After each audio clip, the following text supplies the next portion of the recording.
Some believe that no one truly has an identity, and that every human being is just a part of a larger whole. And to an extent, I think that's reasonable from a certain perspective.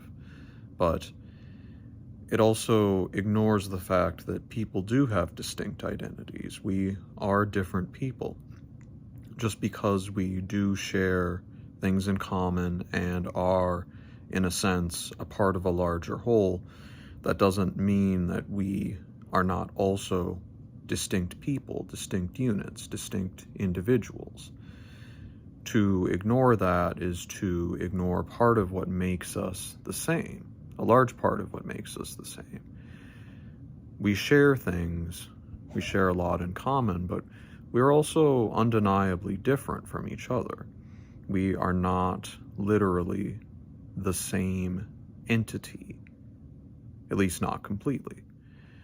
I think part of why people adopt this attitude that identity is an illusion, that everyone is just a big, undifferentiated mass.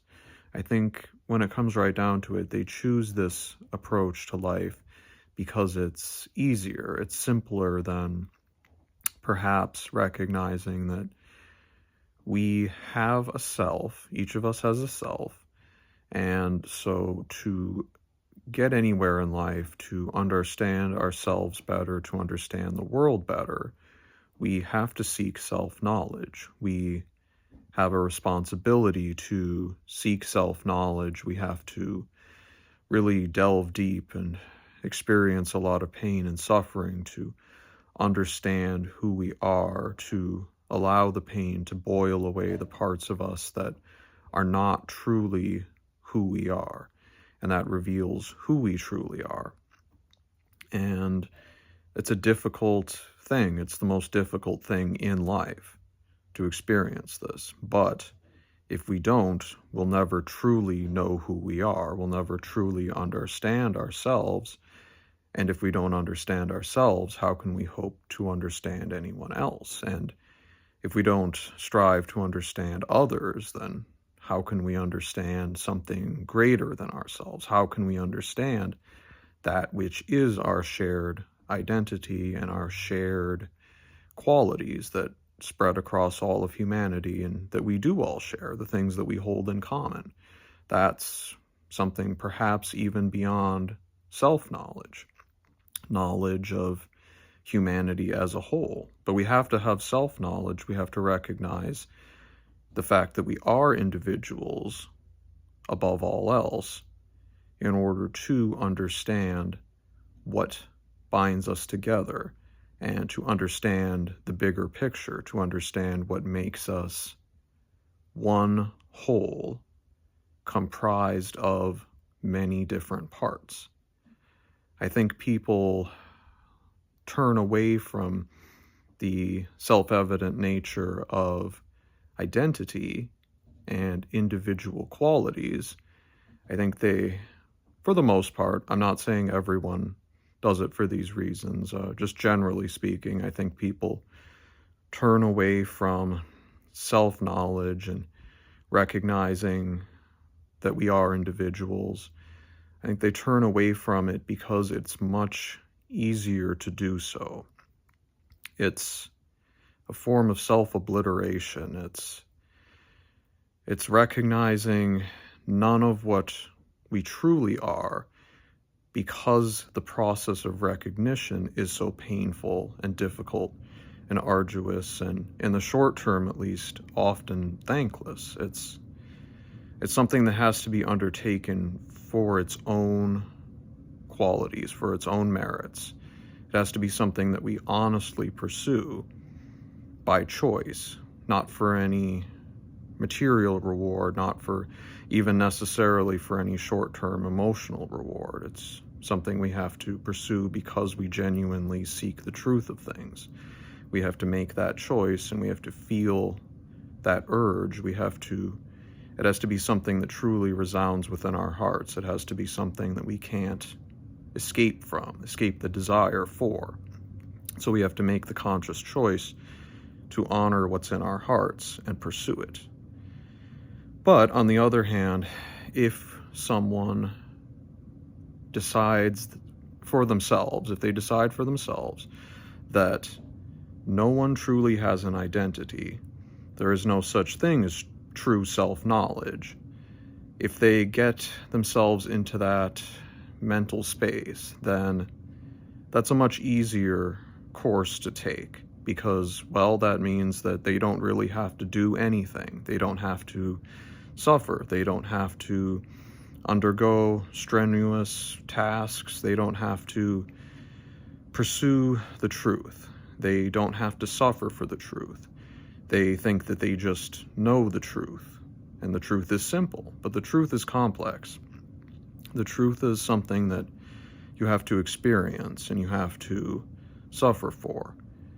If we simply view humanity as an undifferentiated mass and we simply say, oh, all identity is an illusion, it's a construct, it's something that people create rather than something that truly exists objectively in and of itself, then that's a much easier, much more comfortable way to look at the world, because that means that not seeking self-knowledge, not pursuing any truth, it means that there's nothing wrong with taking that easier path, because they convince themselves that, generally speaking, people who have that attitude convince themselves that there's no point in trying to understand themselves, trying to understand others, trying to understand what we share and what makes us different, because in their minds, they've convinced themselves that none of that matters, that it's all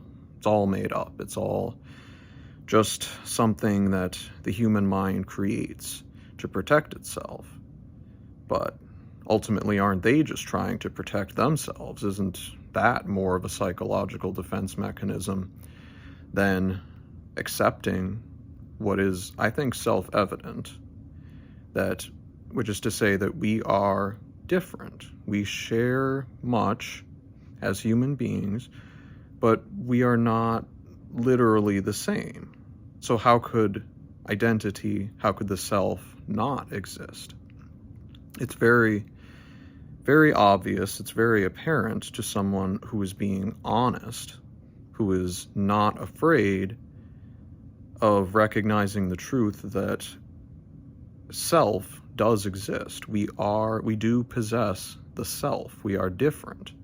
We are not an undifferentiated mass. We are not just something that can be interchanged with one another. We are different and we are distinct. And I think anyone who has met another human being can recognize, if they're being honest, that we have differences. We have much the same feelings and we share more than we are different, but we are different. We do not feel exactly the same things. We do not think exactly the same things. We have different preferences. We have different opinions. And it's not all the result of our experiences. A lot of it is innate. It's simply inborn. We are born differently from one another, and that's a good thing. That's not a bad thing, because ultimately we do share more than we are different. But with that being said, it is clear that we are different. And recognizing that leads down a much more difficult path than ignoring it. Ignoring it is the easier path. Ignoring that truth lets someone off the hook and lets them just float through life with no hardship, no difficult choices.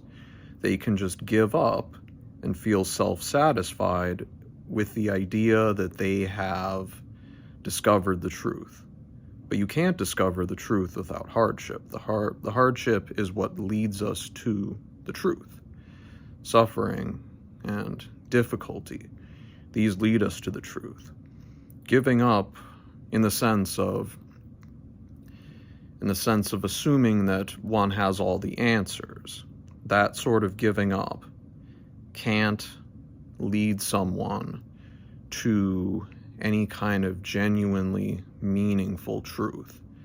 All that would ever do is destroy someone. It would destroy their potential, at least for a while, because I think many people who give up in the sense that I'm talking about and believe that nothing matters, believe that they can't uncover self-knowledge, can't discover anything meaningful about themselves because they come to the conclusion that there is no self, that there is no them. They are just part of an undifferentiated mass. I believe that many people, when I was younger, I may have believed things like that as well, but over time, the false comfort that we gain by giving up, it ceases to hold an appeal, and our innate desire to seek truth invariably comes through. We can't help it. We are brought to the choice by our own natures that we can't escape. We are presented with the choice, and I think many make the correct choice and seek self-knowledge, even if they turned away from it in the past, because ultimately just believing that nothing matters, believing that we have no selves, believing that everything is just one giant meaningless mass, I think that loses the sort of satisfaction that it can grant temporarily. People might feel a sort of relief in the short term because they feel like it frees them from seeking painful answers and difficult truths, but it doesn't satisfy in the long term. And so many are saved from that self-obliteration by that need that we all possess. We all possess the need for truth. And that leads us to the choice, perhaps the most important choice in life, which is to seek self-knowledge, go down the difficult path, and ultimately uncover truth about ourselves and everyone else.